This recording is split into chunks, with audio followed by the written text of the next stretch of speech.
Romeo,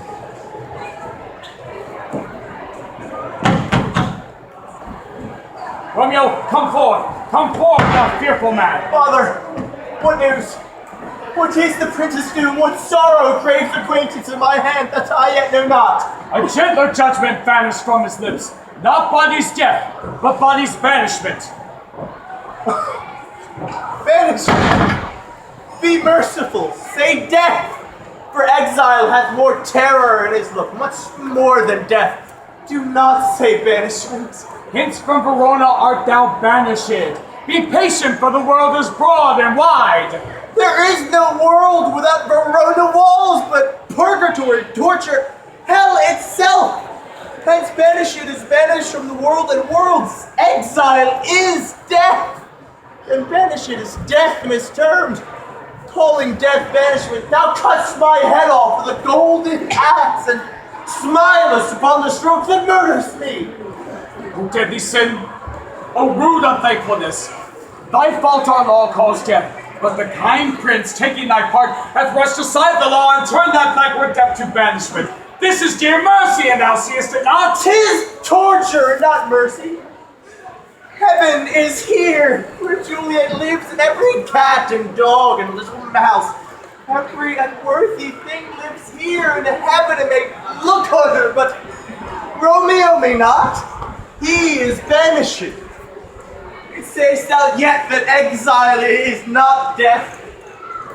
Hast thou no poison mixed? No sharp ground knife, no sudden need of death, though ne'er so mean, but banish you to kill you? Banish you? Thou fond madman, hear me but speak a word. Oh, thou wilt speak again of banishment. I'll give thee armor to keep off that word. Adversity sweet milk, philosophy to comfort thee that thou art banished. Yet banish it. Hang up philosophy. Oh, unless philosophy can make a Juliet display to town, reverse a prince's doom, it helps not, it prevails not, talks no more. Oh, that I see that the madmen have no ears. How should they when that wise men have no eyes? Never dispute with thee of thy estate. Thou canst not speak of that thou dost not feel. Wert thou as young as I, Juliet, thy love, an hour but married, Tybalt, murdering, doting like me, and like me banished. Then myself speak. Then myself tear thy hair and fall upon the ground as I do now, taking the measure of an unmade grave. Arise, what knocks? Good Romeo, hide thyself. Not I.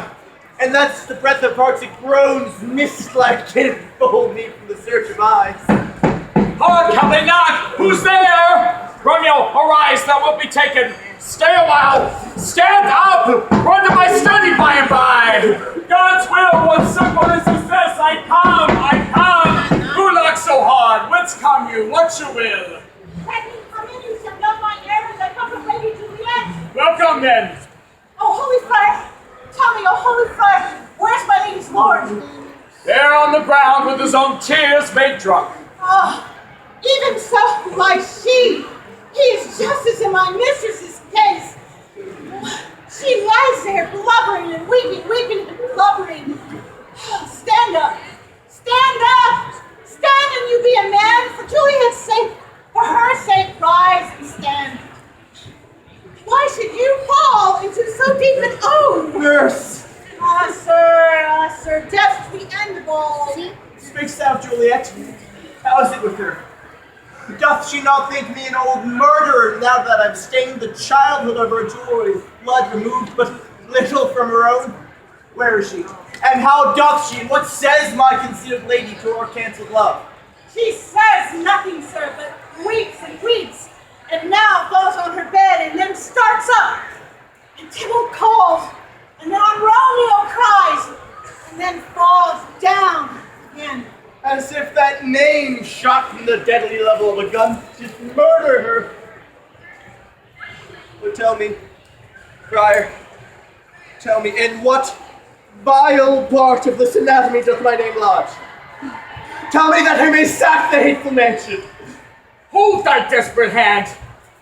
Art thou a man? Thy form cries out thou art. Thy tears are womanish. Thy wild acts denote the unreasonable fury of a beast.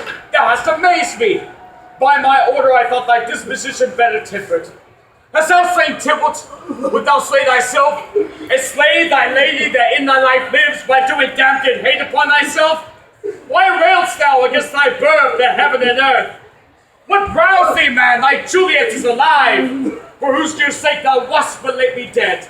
There art thou happy. Tybalt would kill thee, but thou slewest Tybalt. There art thou happy too. The law that threatened death becomes thy friend and turns into exile. There art thou happy.